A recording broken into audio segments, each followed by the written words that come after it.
We know Bitcoin ETFs are the most successful product launch like in history. And then someone says, well, if you're going to collect that much money, Bitcoin goes to the moon.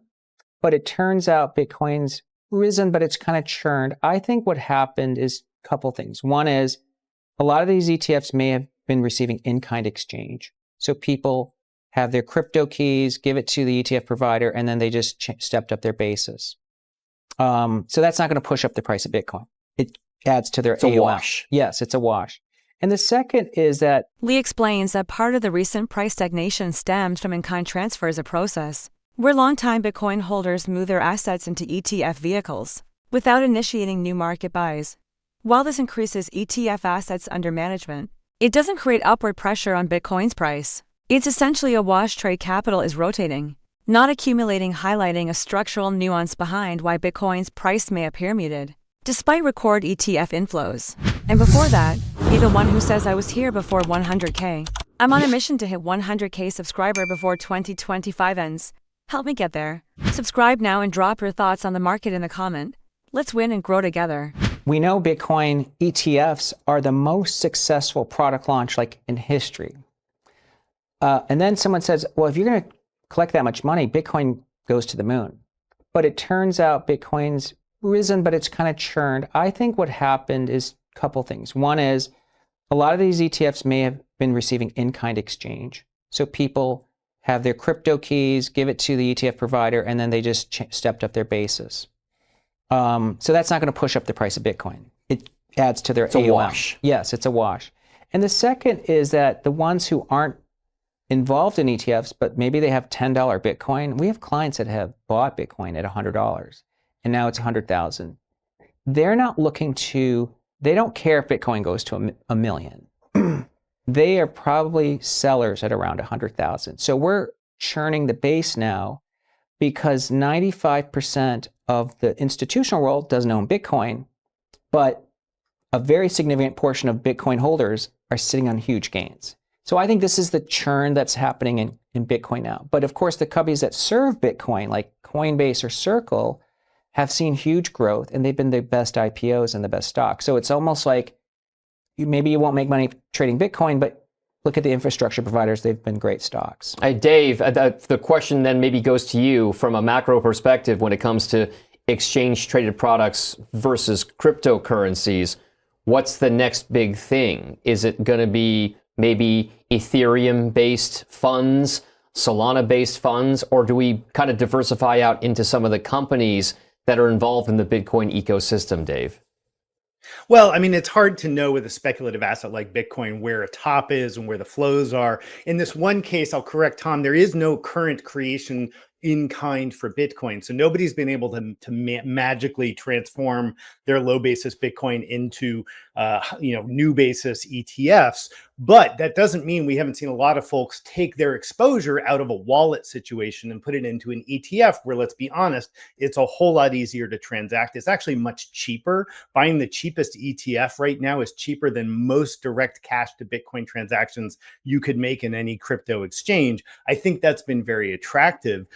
So I think that's a lot of it, as we've seen effectively Bitcoin move from one wallet to another wallet, the wallet now being on the ETF. The next big thing to happen in crypto ETFs is probably going to be staking. We'll certainly get some stablecoin ETFs, although I don't think you'll expect to see a huge amount of performance out of those. That's not really what they're there for. They're transaction vehicles.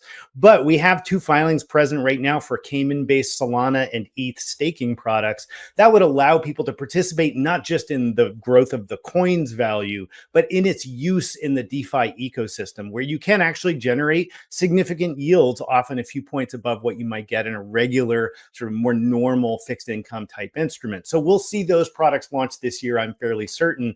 And then from there, there's a long tail of smaller coins, smaller crypto applications, real world assets, NFTs, pudgy penguins. There'll be product launch there. I'm skeptical we're going to see huge demand like the 150 billion we've seen show up in Bitcoin ETF specifically. Yeah, it's tough to get really excited about international as an investor because we just went through a multi-year period where anything but the US was a terrible bet. Now we're sitting here, if you look at it, year to date or since the election or really over the last year, The S&P 500 is actually the worst performing market you can pretty much find. It's worse performing than all of the core emerging markets. It's worse performing than all of the core developed markets. Now, does that mean everybody should pile in? No, we can explain that deviation. A lot of it has to do with the dollar being down more than 10%. A lot of it has to do with some international allocations themselves moving out of the S&P and back to domestic allocation. We're seeing a lot of talk in Europe, in the UK, about re-domiciling their retail and retirement assets to de-emphasize US investing. That's a marginal bid on all of those external markets and a marginal sale on the US markets. So we're going to see that kind of pressure. I think it's very tough to make the case that people should be piling into international markets and abandoning the S&P 500.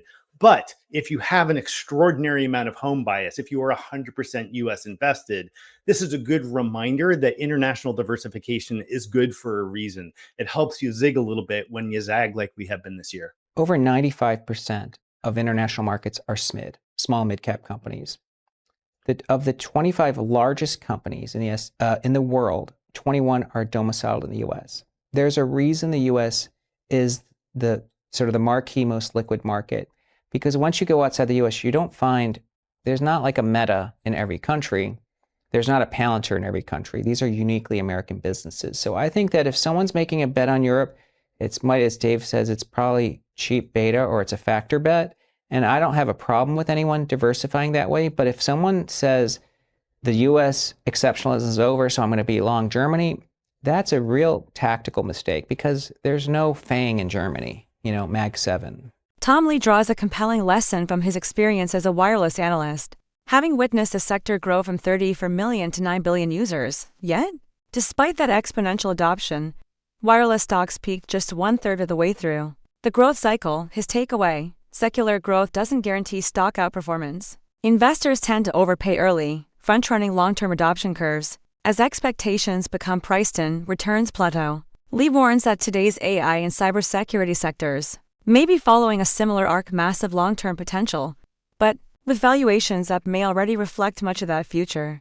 Well, that's where Fundstrat's research team comes into play. We have about 20 research analysts, and we know there's expiration dates. I mean, think about biotech in 2016. If that was a granny shot theme that had an expiration date, we never did something with COVID or the GLP-1s. We were thinking about that. Are these 10-year story arcs or are these 1 or 2 year? And we decided these were sort of 1 or 2 year.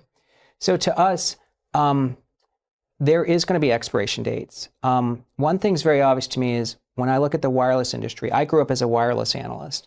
And I covered that industry for 17 years, went from 34 million users to 9 billion. So hyper growth, exponential grower. But those stocks peaked relative to the S&P 1/3 into the cycle. Every sector, infrastructure, handsets, spectrum. So it tells me that at some point, even if we say AI is going to last 20 years or cybersecurity, 1/3 into the cycle of that growth cycle, the stocks are going to become market performers. So we are really aware that relative performance is something we have to be mindful of. And that's where our technical research team is very helpful, Mark Newton, and we do something called super and sleeper granny. So we review the lists every month and think about the top 5, bottom 5. And Tireless Ken is our data scientist, and we're constantly reviewing themes. And stay tuned. We have 7 themes. Maybe we'll go to 8 themes, but we might delete a theme. And for now, I'm comfortable that energy security, these are durable themes. There is one that we're almost positive we're going to launch with, and I mean, what's it going to be? That's your tease. You got to it begs the question. What is it? Well, we're trying to be looking ahead 10 years, and there is something very obvious to everyone here. So I don't mind sharing it because the way we express it might be unique. Is that there's 2. The first one is what I'd call sovereign security. I think it's now evident to me that the mechanisms are in motion for companies to really fix their supply chains within a sovereign border. And that's a change, right? That's not going to just be 1 or 2 years. And so there's a lot of opportunities there. And the second thing is that, when we first started writing about these themes, this was 7 years ago. So millennials was the engine. You have to remember 7 years ago, companies like Snapchat had to convince advertisers to focus on millennials. And now they're very mainstream.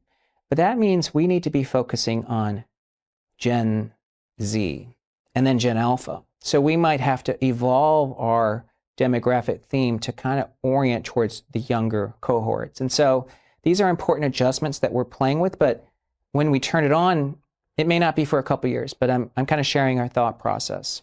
It's interesting too, Dave. The thought process that Tom just shared took us through the real world evolution of how you evolve or actively manage, if you will, an investment strategy, speaking to the point about actively managed ETFs taking more and more market share.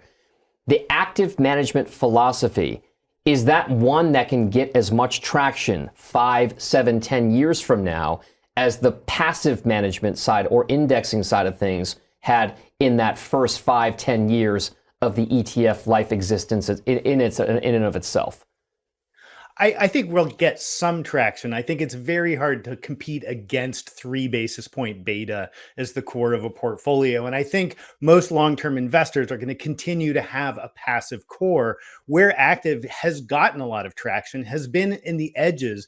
I would call this a little bit on the edge. You're probably not going to take the entirety of your portfolio and put it in Tom's fund. No offense, Tom. I think most people will be thinking of this as an explore strategy against their core, which is going to be cheap beta. And I think that's true whether it's fixed income, whether it's emerging markets, whether it's country allocation, whether it's currencies and commodities and cryptocurrencies. I think people will be looking for what is the base case cheap way to get exposure, and are there opportunities to engage an active manager either for raw outperformance or just for better positioning on a risk reward spectrum.